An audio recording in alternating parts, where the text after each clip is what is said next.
Hello and welcome to another episode of NTV Seeds of Gold. So today I bring you something a little bit unique. We are on Nyenga Eco Resort. I think they got tired of making a little bit of more money with the resort. They said, hey, why don't we try farming? So right now we are in a passion fruit plantation and meet Alex, who's in charge of the entire place. He supervises the entire place and he's going to tell us a little bit about passion fruit farming, yes? Yeah, this is cross type. We get the local type, yes, and graft it and put this exotic type. You marry them? And we marry them. So there are people yearning for them. Our passion fruits are very good, Yes. have very juicy, very sweet. Yes. So actually they keep asking us. Of course, you harvest every week. We harvest every week, around 3,000 pieces. And actually we sell 4 pieces at 1,000. You can see. 4 at 1,000 shillings. Yes.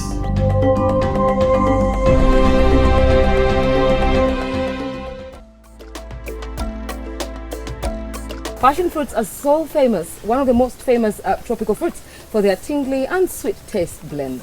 So today we get to learn everything to do with passion fruits, and I am going to start by asking you, why passion fruits?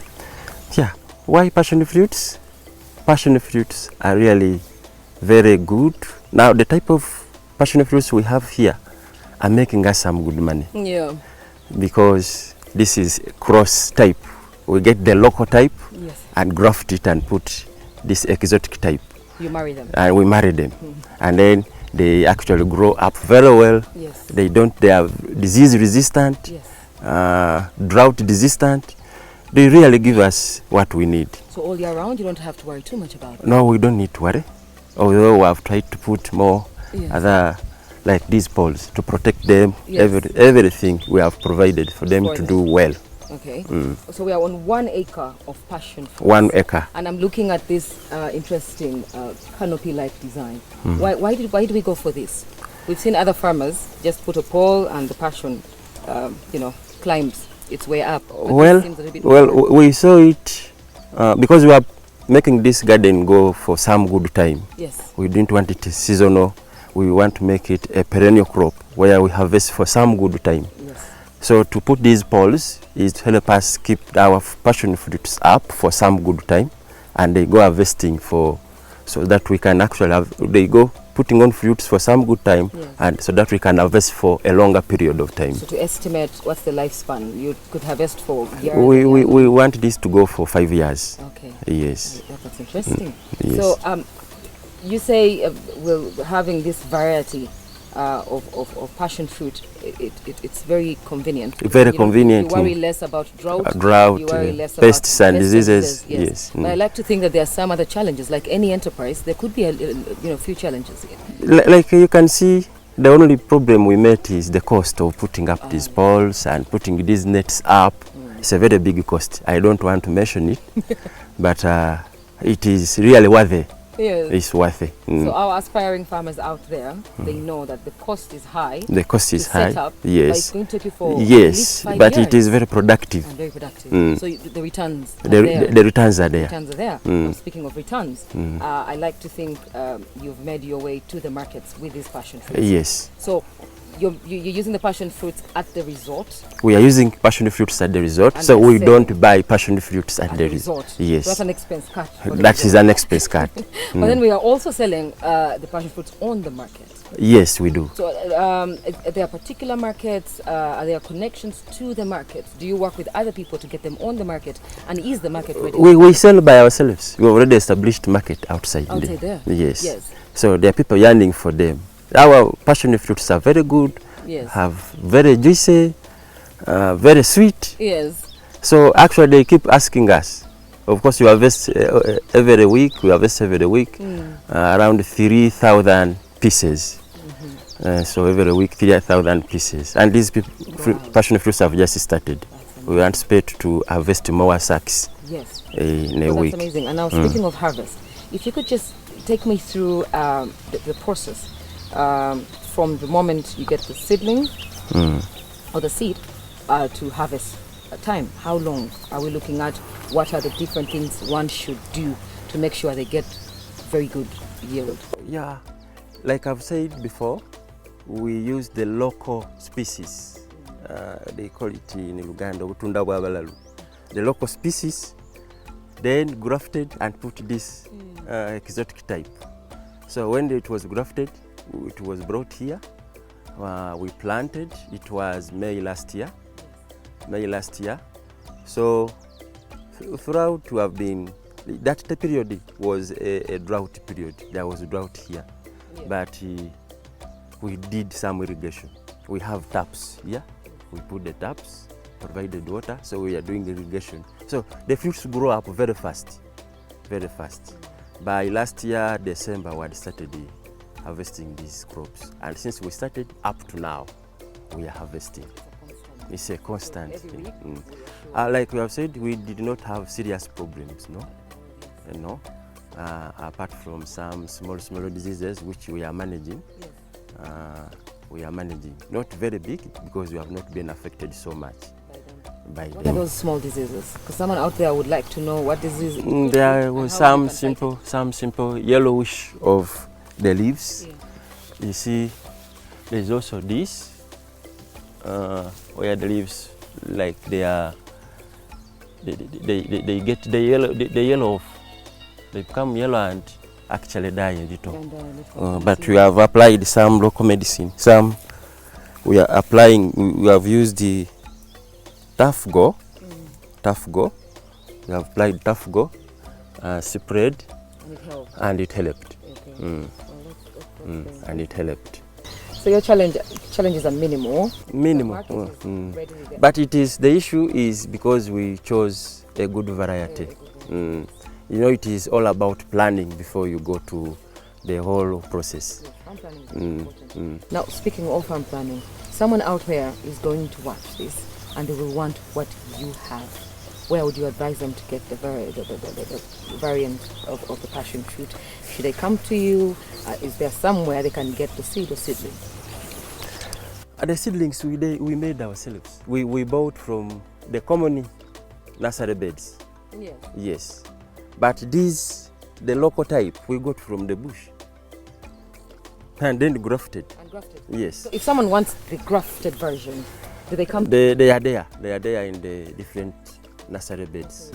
So when they go there, what do they ask for? They ask for cross, passion fruit crossbreed. Oh, okay. Okay. Yes. So, well, you heard it, passion fruit cross.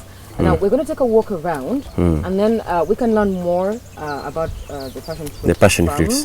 And learn more about the passion fruits themselves and how Nyenga Eco Resort is able to harvest weekly up to 3,000 pieces and make decent money. I mean, it's seeds of gold. So shall we? And actually we sell each at four pieces at 1,000. You can see. 4 at 1,000 shillings. Yes. That's decent. That is when we had started it. We are selling 4 pieces at 1,000. But now it is now 3 pieces at 1,000. at 1,000. Well, that's the world we live in, Alex. It fluctuates. Today it's this, tomorrow it's this. So let's take a walk around.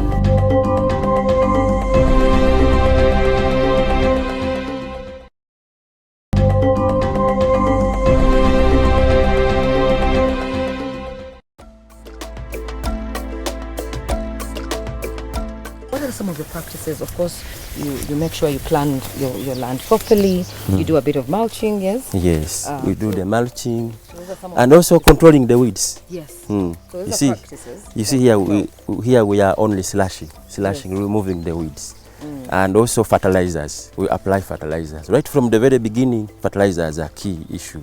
So we apply fertilizer, different fertilizers. And but this is local because we have goats there where we get danga and put around.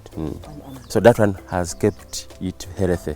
Yes. Okay. And then I see one of our farm hands here is doing something. He's pruning. He's pruning. He's pruning. Actually, remove those old leaves. Yes. To allow sunlight to penetrate. So and that's what he's doing. Also, these leaves which are drying off, these which are affected by diseases, he keeps on removing. Okay. And he does this single-handedly. Yeah, he does it. He does it. He does it. He manages. So you're pruning, you're mulching, you're fertilizing. Yes. You're irrigating. You irrigate. So at the end of the day, it's bountiful, whether it likes it or not. Yeah, it has to harvest. Okay. So those who are too tall, I can't help you. Us who are challenged by height, we have a good side here. So, and then we can see very good fruits coming in, especially where sun can make its way into the garden. Yes. Plantation. And we do see that the poles are very cooperative in holding up the mesh or the net. Yes. That also helps the fruits, to grow up. to grow and climb and spread out. They really spread out quite well, you know. You remember these are climbing plants? You can see these threads we usually put. These were the threads we put, they lift them up. So that the threads are tied to guide them up. So these are climbing plants. So this is done as soon as that yeah, as soon as it starts from actually the real stem. Yes. So you tie a thread that is quite that's strong. which guides it to up here to the mesh. Yes. And then it attaches itself there. I see. Okay. So if you just allow them to go down, that means you'll have to do mulching and so on. So that for us, we didn't want to go into that. It's a climbing plant; it has to climb. And okay, so you mentioned that the cost of setup was quite. Yeah, the cost of setting up this thing. It's a bit of a damage. Yeah, it's one which can actually worry somebody. But once it is done, you don't regret. Okay. So how much of this have you used so far? This is an acre. How much of the string? Because this is some really good string. If I can remember properly, I used like 26 boxes. Box has 12 dozens of those rolls.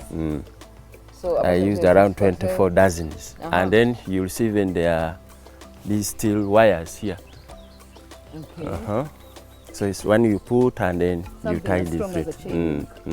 It's also to give strong support. Of course, of course. And the poles, how many are we looking at on just this acre? We used 360 poles at the very beginning. Are these the same that go for about 6,000 shillings each? Yes. So 6,000 shillings each. Okay. I do see a bit of you've wrapped. We have wrapped to prevent pests. There are termites to attack. Yes. So the termites are many here. Yeah. So what we do, we wrap with a cavera. Yes. A you polythene don't spray bag. anything. The cavera is. No, it is just proof. The cavera is enough. Polythene bag is enough. And you know the cavera takes long on that. If you are just sprayed, that means we could keep on spraying. Over and over again, which could also affect the quality of our passion fruit. So what we do, we put a cavera that keeps the termites away from reaching the pole. And then eventually it stays here for the period we want it to be. The length of the passion fruits depends on the care you give. So you might even go past the 5 years? We can even go past 5 years. So Alex, yes, I had noticed that unlike other farmers, the poles are a little bit of a distance away from the plant itself. Other farmers normally put it a lot closer for the plant to climb, right? So why is there an advantage to this? There is an advantage in that one, we want to leave the plant in a bigger space, but in its own space. Yes. And then, you know, when we are applying fertilizers, I've told you, we apply this farmyard manure. Yeah. We don't buy, we use this our local manure and put. So by putting that, I think you can see that hole dug around that space is why we put the manure. So if we had put the stick, the pole here, one is that it can be attacked by termites. Yes. You never know. But to protect ourselves from that, we keep it off. Like from this to here, these are like 6. The 6 feet. from the pole, between the to pole and the yes, plant, you yes. get about 6 feet. Then from a pole to pole, 10. 10 feet. 10 feet. And then from a plant to a plant, From a plant to a plant is also 10. 10 feet. 10 feet. So everything has its So space, yes, everything. yes, everything has space. So we do it to allow the plant to have enough space, to have enough food and enough nutrients, to pick enough nutrients from the given area. Okay. I've told you we want to keep this for a long period. Yeah. So we have to plan all that before. Okay. Yes. And because of that, that's why you can see they can actually split, have enough space to split around and really put on fruits very well. So despite the fact that you get up to 3,000 per week, I like to believe that the fruit, the plants are bearing way more fruit. So how much fruit does a plant bear per harvest? No, I have not gone to that calculation. I'm not doing that calculation. I'm yet to do that. Basing on the harvest. I'll estimate. Okay. Basing the number of plants I have vis-a-vis the fruits per week, I think I will have an average, an estimated average per plant. Well, at the end of the day, we are getting 3,000 fruits at the end of the week, selling all 3,000. I hope to harvest even more. Even more. I have to, because this is not what I want. I need to see the harvest increasing all along. So there's a very important aspect when it comes to farming. Quite often farmers underlook the importance of value addition. Is this something you could consider in the future? Value addition? Yes. I mean, you have a good variety of the fruit. People love it. So maybe because at the moment we have the market. The consumers are there. Yes. And value addition, we shall think about it maybe when you actually go on growing passion fruits at a wider range, bigger than this. Yes, more than an acre.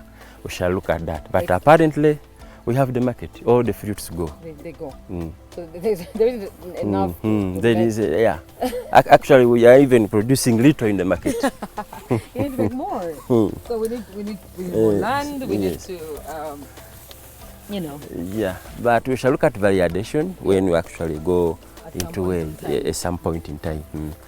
Because I know the more you think about value addition, the more money. Okay. So, despite the fact that you have minimal challenges with pests, you did mention a bit of spraying and taking care of the plants. How often do you do the spraying? Like I told you, we usually spray when there is need. It's not when there is need, we don't just spray every day, every time, no. When there is need, we spray. When we see the fruits are getting some pests somewhere, we actually call in and organize and spray. We observe 3 days. If there is a change, we continue until that thing is, the disease is gone.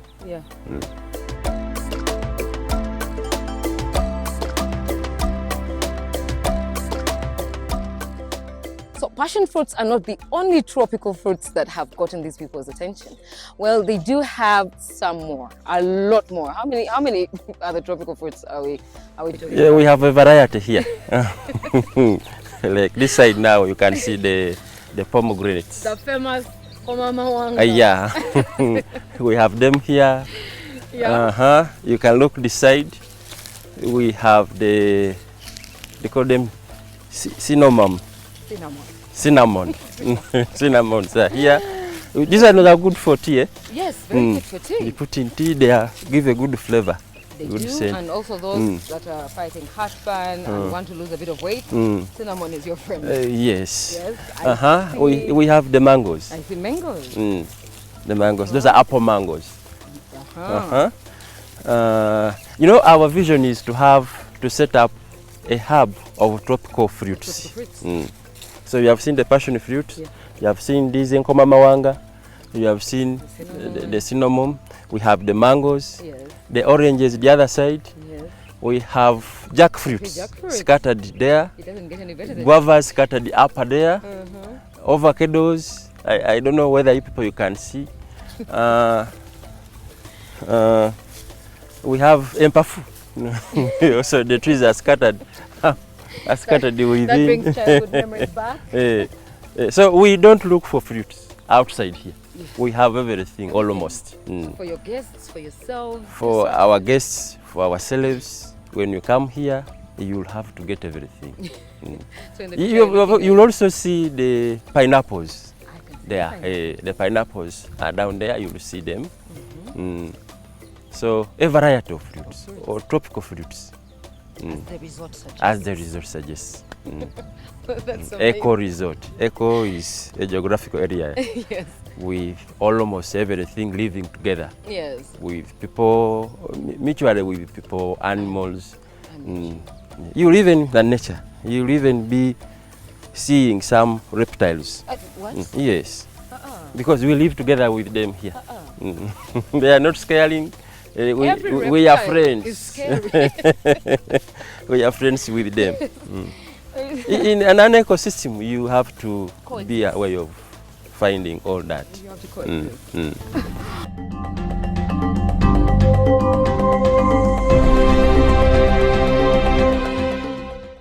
It is the farming opportunities with Bukola Chemical Industries.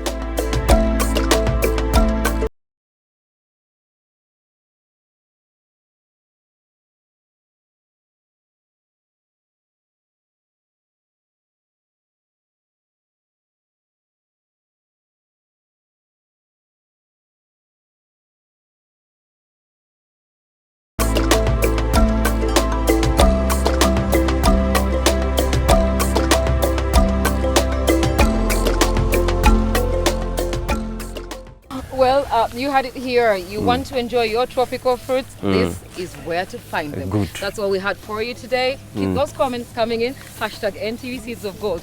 See you again next week right here on this farm, Nyenga Eco Resort. Thank you for watching.